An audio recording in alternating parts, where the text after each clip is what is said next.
warm welcome. This is Marcus Termin at the 21st of January 2025.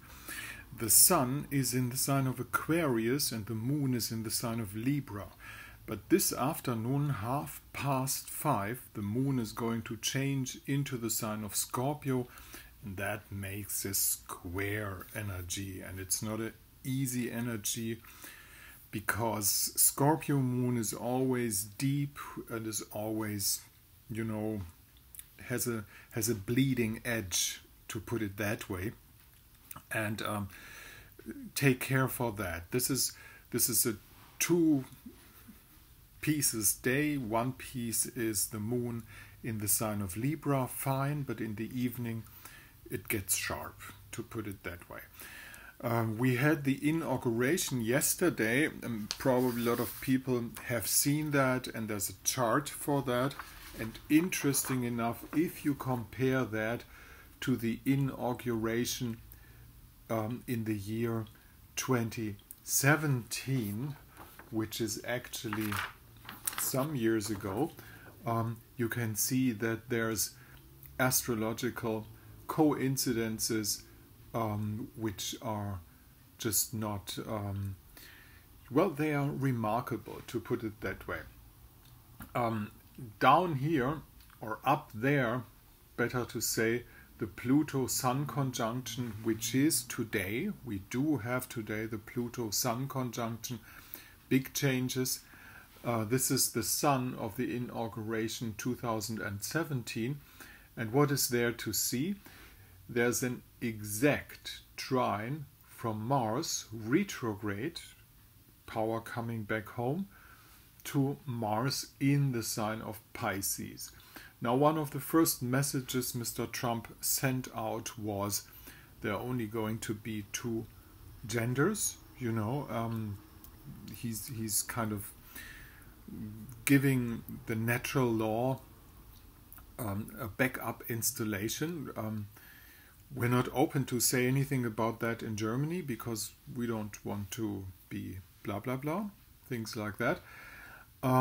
This is one of the things. And then the most remarkable thing, it's a Taurus rising, which is always Taurus rising at the 20th of January in Washington, D.C. for hundreds of years. It changes too, but it takes hundreds of years because of the precision, we call that, the spin of the Earth, to put it that way. And it's remarkable that Venus herself, who's the ruler of the chart, is really absolutely on top of Venus of the last inauguration, which is actually not a bad sign, because Venus has good connections to especially Mercury in the sign of Capricorn. Capricorn is a ruling sign. This is who's in charge, actually. And Mercury just touches Pluto of 2017. Now the running Pluto is up there in Aquarius. The old Pluto was down there in Capricorn. So it's just like tipping on that and saying, I'm taking the power from that place to the present. Of course, there are a lot of other things remarkable in this chart, but this is mainly what it's all about. The North Node had been in the sign of Virgo. Now the North Node is in the sign of Pisces, or will be in Pisces within a few days. It depends on if you take middle North Node or something like that. It depends on that. That is basically what is to be seen. I just want to say a few more words about to those people who think that there is something, we had a change, something is going to happen, big things are going to happen, but we must realize that, of course, none of those governing persons will save us. This is not going to happen, because this is an old concept.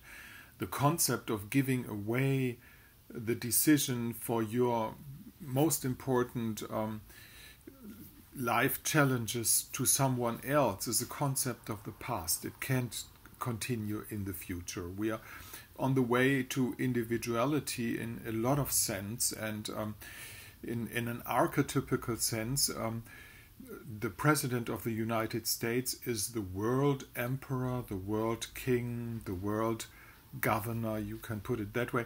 This won't last very long. And if you have an open eye to all those people going in and out, you know, they are ready to kill each other.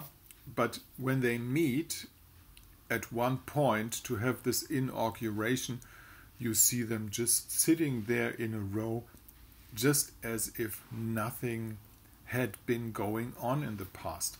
Now, this is not what is possible in Germany. This is not how it runs in Germany. And to some extent, I'm happy to see Pluto and the Sun up there in the sign of Aquarius, because this is what is going to change Germany from the chart of 1990, the unification chart, which shows the Pluto and Sun conjunction at the North Node. So we might be lucky, and this won't be total destruction by some nukes or whatever, which is on the air and everywhere. We could be lucky by having changed this country from the outside, and this is already happening by a political change in the United States.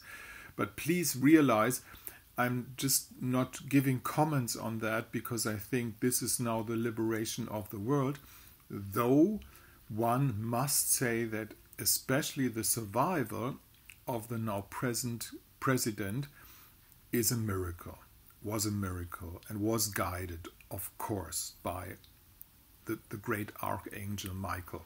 You know, this is obvious. Anybody who's saying the opposite is just, in my eyes, not clear on the side of reality. But that doesn't mean that we are now happy with our elites, you know, ruling on and governing on and taking decisions, you know, taking the Panama Canal, taking Greenland. Talking about Greenland, you know, this is going to be a major conflict in between the EU and the United States, and this is going to be one more brick being, taken out of the wall of the European community, because if we have that kind of conflict in between the European community and the United States because they want Greenland. Now, Greenland is kind of a wasteland, and Denmark didn't care for it too much. You know, they're just not able. They don't have the facilities. They are not able. And it's not. It isn't actually. It's not theirs. You know, they don't. It doesn't belong to them. It's ridiculous. You know, to say 200 years ago we had some deal going on, but you could say the same thing with Alaska and other points. So let's keep that open. You know, in a certain sense. So this is not the savior of anything, but there had been a change for the better, and there's going to be a change for the better, and I hope very, very much that this person is able to end the war, at least in Ukraine, but don't expect that the world that he's the world savior. You know, this is not the case. The world savior is Jesus Christ and no one else. And he saved the world already 2,000 years ago, and what evolves from that is what we are witnessing in times. You know, this is what is actually happening, and but there's no reason not to observe what is going on. At the same time, we must keep our eye on things to have an open view to what is happening in the times, but keep out of taking sides where you can take sides in a sense of that we know who's the hard criminal. You know, this is obvious to be seen, but the other side, you know, those gentlemen in the United States, they are a special league, you know. Those are very, very strong personalities, and it's like in a Western movie, you know. The Americans are very, very good in producing illusions, like the moon landing hoax, like any kind of...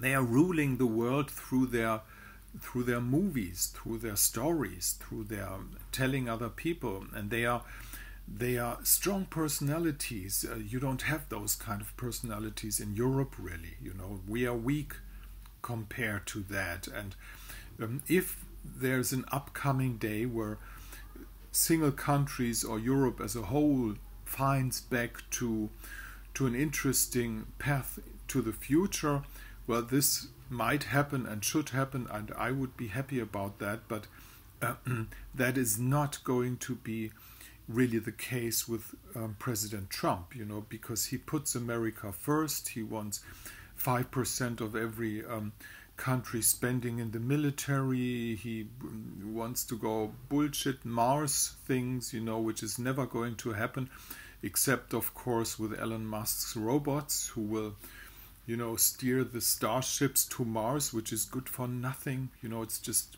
madness, complete madness.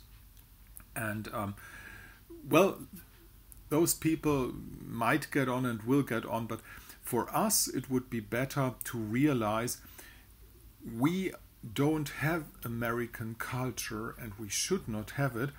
It's way too late to decide. American culture is everywhere. We have their unbearable, constant musical noise in the ear. We have the plastic all over. We have pseudo democracies. You know, we're just a colony in that sense, and it's okay to realize it. And maybe there's a change going to come later, even if we're talking about BRICS and a multilateral world and something like that. No, folks, as long as the radio stations play Lady Gaga, the world is American and will be American. That's not going to be the case. Also, the expected breakdown of the American economy by a real genius economist is not going to happen. This is not going to come, because the system of depth can easily go on within cryptocurrencies and things like that, and this will still go on for a while. And even, as I say, if the war came down, and we're gonna say, well, is there a multilateral world? No, it's not. It's all part of the United States. The world will be United States as a whole, and if we want to rise up from that, we need really new things. We need new science. We need a new thinking. We need a new approach to reality. We need a new approach to the idea of luxury. What is luxury? What is wealth? All this needs a real thinking, and will have a real thinking. And maybe it starts in Germany. Of course not with the people who are in charge, either on the political side or on the spiritual side, or even on the philosophical matter. Those ideas are all too short, you know. But this is not the end of those things, and so there is hope, and there's open ways to go in the future. Okay, that's it for today. Maybe see you tomorrow. If you want to get in contact personally, just look up the movie from yesterday, or, well, no, I can put this sheet of paper in the camera. I'd be happy if you want to have a consultation. See you tomorrow. Markus Termin, Astrologisches Stundenbuch for the private use. Moon is going to change from Libra into Scorpio this afternoon, 5:30.